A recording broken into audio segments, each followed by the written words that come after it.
এই কোরআন যখন মুহাম্মদ সাল্লাল্লাহু আলাইহি ওয়াসাল্লাম হজের মৌসুমে তেলাওয়াত করা শুরু করে দিল, আবু জেহেলের পক্ষ থেকে যে বক্তব্যটা গিয়েছিল তারা চিন্তা করলো আমরা গিয়ে দেখি মুহাম্মদ কি তেলাওয়াত করে, আমরা তা শুনে আসি। শুনতে গিয়ে আমার ভাইরা যার তেলাওয়াত শুনবে তার চেহারার দিকে তাকিয়েই ইসলাম গ্রহণ করে ফেলেছে। তেলাওয়াত এখনো শুনেই নাই। ওরা চিন্তা করল, কাফের বেদিনেরা চিন্তা করল, যেই লোকটা পাগল আবু জেহেলের বক্তব্য অনুযায়ী আমরা তো দেখে তারে পাগল মনে হয় না, এত সুন্দর চেহারা আমার আল্লাহ আমার নবীকে দান করেছিলেন, সূর্যের আলো পর্যন্ত তার কাছে ফেল হয়ে যাইত, এত সুন্দর চেহারা। আম্মা জান আয়েশা বলেন ওই যুগে তো কারেন্টের ব্যবস্থা ছিল না, আলোর ব্যবস্থা ছিল না, ঘরের ভিতর সুই হারিয়ে গেছে। আম্মা জান বলে আমি সেলাইয়ের কাজ বন্ধ রেখেছি, আমার ঘরের ভিতর যে তেল ছিল বাতি এখন নিভে গেছে, এখন সুচ আর কোথায় খুঁজে পাওয়া যাচ্ছিল না। এমত অবস্থায় নবী তো জাহান ঘরের ভিতর প্রবেশ করল। নবী আলাইহিস সালাম যখন ঘরের ভিতর প্রবেশ করলো, ঘরটা আলোকিত হয়ে গেল। আম্মা জান হযরত আয়েশা বলেন আমি ঘর থেকে সহজেই সুইটা খুঁজে পেয়ে গেলাম।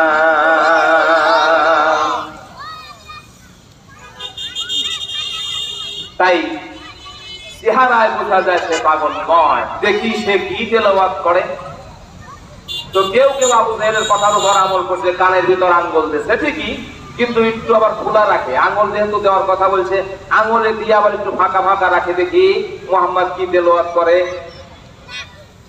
কারণ ওরাও জানে আবু জেহেল বিশ্ব শয়তান। কথা বুঝলেন? আবু জেহেল বিশ্ব শয়তান, তারাও জানে। আমাদের সমাজের ভিতর যদি কেউ দু একজন খারাপ থাকে, তাহলে ওই কানার ভাই অন্ধও জানে ওই লোকটা সবচেয়ে খারাপ। এই জন্য আবু জেহেল যে খারাপ এটা তাদের দলের লোকেরাও জানতো, যে ও মানুষের ধোঁকা দেয়, মানুষের মিথ্যা কথা বলে, ন্যায় অন্যায় কিছু বোঝে না, খালি শুধু ক্ষমতার বাহাদুরি তার কাছে আছে। এই জন্য সে যে বাটপার এটা দলের লোকেরাও তা জানতো। সে যে খারাপ, সে যে মিথ্যা কথা বলে, তারা সকলেই এই কথা জানত। দেখি মুহাম্মদ কি তেলাওয়াত করে, দেখি। এখন কানটা লাগিয়ে দেখে আল্লাহর কালাম তেলাওয়াত হচ্ছে। সুবহানাল্লাহ, সুবহানাল্লাহ। মুসলমান ভাইরা আমার গভীর মনোযোগ, কোরআনে কারিমের তেলাওয়াত হচ্ছে। আর যারা শোনার জন্য সেখানে গিয়েছিল তাদের চোখ থেকে দরদর করে পানি পড়ে যাইতেছে। আহারে আবু জেহেলের কথার সাথে তো কোনো মিল পাওয়া গেল না। কারণ পাগলের চেহারাতে এত সুন্দর হতে পারে না, নিশ্চয়ই সে পাগল নয়। সে কথা বলে কত সুন্দর মাধুর্য ভাষায়, অলংকার শাস্ত্র দিয়ে কথা বলে, সুন্দর সুন্দর কথা বলে। কাজেই তার কথার ভিতর ভুল থাকতে পারে না। দেখি সে কি তেলাওয়াত করে। এখন দেখে মুহাম্মদ সাল্লাল্লাহু আলাইহি ওয়াসাল্লাম মধুর কণ্ঠে কোরআন তেলাওয়াত করে। আর যারা শোনার জন্য গিয়েছিল ওদের চোখ দিয়ে পানি বেয়ে বেয়ে পড়ছে। আহলে আরবের লোকেরা বুঝতো যে কি তেলাওয়াত করা হচ্ছে, অর্থ তারা বুঝতো। কোরআন তেলাওয়াত শুনেই তারা ইসলাম গ্রহণ করে ফেলাইতো। সুবহানাল্লাহ।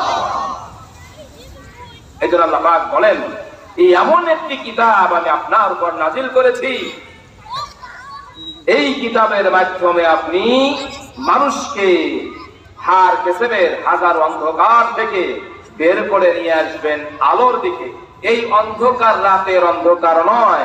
রাতের অন্ধকার দূর করতে হলে তো আর কোরআন প্রয়োজন হয়, এটা তো আলো জ্বলালেই অন্ধকার শেষ হয়ে যায়। এখানে সেই অন্ধকার বোঝানো হয় নাই, এখানে শিরকের অন্ধকার বোঝানো হয়েছে, এখানে বিদআতের অন্ধকার বোঝানো হয়েছে। এই জাতীয় যত ধরনের বাতিল হতে পারে সব বাতিলকে এক কথা এখানে জুলুমাত ব্যবহার করেছেন। আর হিদায়াতের রাস্তা হলো একটি। কয়টি? হিদায়াতের রাস্তা হলো একটির জন্য নূর শব্দ এক বচন ব্যবহার করে আল্লাহ বুঝাইলেন সমস্ত বাতিল যত রাস্তা আছে সব বাতিল থেকে ফিরিয়ে একমাত্র হিদায়াতের রাস্তা আল্লাহর রাস্তায় আপনি এই কোরআনের মাধ্যমে মানুষকে নিয়ে আসবেন। সুবহানাল্লাহ।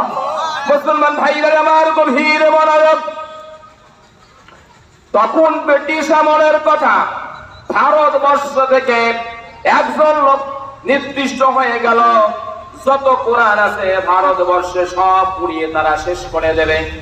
একজন লোককে নির্দিষ্ট করে দেওয়া হলো, তোমাকে লক্ষ লক্ষ টাকা দেওয়া হবে, তোমার আর কোনো কাজ নাই। যত লাইব্রেরি পাওয়া যাবে, যত ঘরে কোরআন পাওয়া যাবে, এই কোরআন নামের কিতাবটা তোমরা পুরায়া শেষ করে দেবে। লোকটা এই কাজে নিয়োজিত হয়ে গেল। লক্ষ লক্ষ টাকা দিয়ে ইহুদিরা তাকে নিযুক্ত করে দিল, তুমি যত কোরআন এই ভারতবর্ষে আছে সব কোরআনগুলি পুরায় শেষ করে দিবে, একটা কোরআনও যেন থাকে না। সে কোরআনগুলি এভাবে তলব করতে থাকে, যেখানে যেখানে আছে সব কোরআনগুলি সে নিয়ে আসে। লাইব্রেরিওয়ালারা মনে করে যে তাহলে মনে হয় এখান থেকে নিয়ে আরেক জায়গা বিক্রি করে, এই জন্য তারাও কোনো প্রশ্ন করে না, কিন্তু উনি এই কোরআনগুলি নিয়ে এসে সবগুলি পুরায় শেষ করে দেয়। মুসলমান ভাইরা আমার, গভীর মনোযোগ, মা বোনেরা গভীর মনোযোগ। হঠাৎ করে একদিন দেখে একজন মাদ্রাসার তলবেলে মাথার ভিতর তার প্রাপ্তি টকটকে সুন্দর চেহারা, তলবেলেমরা যখন মুসলমান ভাইরা আমার মাথার ভিতর পাগড়ি বেঁধে রাস্তা দিয়ে সাদা পোশাক গায়ে দিয়ে চলে, ওর আর ফেরেশতার ভিতর পার্থক্য করা কঠিন হয়ে যায়, করা ঠিক কিনা? ওই লোকটা চিন্তা করলো, ব্যাপার কি, মাথার ভিতর পাগড়ি দেখা যায়, ছোট্ট একটি তলবেলেম দেখা যায়। আস্তে আস্তে কাছে গিয়ে জিজ্ঞাসা করেছে, বাবা তোমার বাড়ি কোথায়? বলে আমার বাড়ি অমুক জায়গায়। তুমি কোথায়, কি বল, বা কি কাজ করো, তোমার দায়িত্ব কি? বলে আমি এই পাশে একটা মাদ্রাসা আছে, আমি সেই মাদ্রাসার ভিতর লেখাপড়া করি। ওই ভারতবর্ষের ওই ইহুদিদের সেই দালাল বলেছে, বাবা তোমাদের মাদ্রাসার ভিতর আমারে যদি একটু নিয়ে যাইতে, আমি দেখিয়ে আসতাম। তার মনের মাকসাদটা ভালো ছিল না, সে নিয়ত করেছিল মাদ্রাসায় গিয়ে যতগুলি কোরআন পাবো আমি সব নিয়ে এসে দুনিয়া থেকে শেষ করে দেব। এই উদ্দেশ্য নিয়ে মাদ্রাসা প্রবেশ করেছে। মাদ্রাসায় গিয়ে দেখে কোরআনে কারিমের তেলাওয়াত চলছে। সুবহানাল্লাহ পড়েন। আপনারা যারা আমাদের মাদ্রাসাগুলি দেখেছেন, ছাত্ররা সুন্দর পরিবেশে পড়ে, কি গুনগুন আওয়াজ হয়, কথা ঠিক না? সুন্দর পরিবেশের সাথে পড়ে। তো লোকটা ভিতরে প্রবেশ করেছে। কোন লোক? সেই ইহুদিদের সেই দালাল। কোটি কোটি টাকা তাকে দিয়ে এই কাজে নিয়োজিত করা হয়েছে। লোকটা মাদ্রাসার ভিতর প্রবেশ করেছে, তা দেখতে নিশ্চয়ই মুসলমানের মতো মনে হচ্ছে না। এই জন্য মাদ্রাসার একজন টিচার তার কাছে এসে জিজ্ঞাসা করেছে, আমি আপনাকে চিনতে পারলাম না, কোথায় আপনার বাড়ি, কোথায় আপনার ঘর? বলে আমি তো আসল পরিচয় যদি জিজ্ঞাসা করেন তাহলে আসল পরিচয় আমি দিয়ে দেবো। এই যে কিছু সময় পূর্বে যে কোরআনে কারিমের তেলাওয়াত শুনেছিল মাদ্রাসার ভিতর বসে, এতেই তার ভিতরে নূরের আলো জ্বলে গেছে, হিদায়াতের আলো জ্বলে গেছে। এই জন্য সত্যি কথাটাই বলে দিচ্ছে। ওই লোকটা বলেছে, হুজুর এই ভারতবর্ষে যত কোরআন আছে আমি সব পুড়িয়ে দেওয়ার জন্য আমাকে নিয়োজিত করা হয়েছে। আমি সব কোরআনগুলি বিভিন্ন জায়গা থেকে নিয়ে আসি এবং পুড়িয়ে দুনিয়া থেকে শেষ করে দেই। তারই উদ্দেশ্যে আমি আজকের এই মাদ্রাসায় প্রবেশ করেছি। মাদ্রাসার টিচার বললো, আপনি পুরানোর জন্য এসেছেন, কোরআন নেওয়ার জন্য এসেছেন, কিন্তু 2-3 ঘন্টা এখানে কেটে গেল, আপনি বসে বসে কি শুনলেন?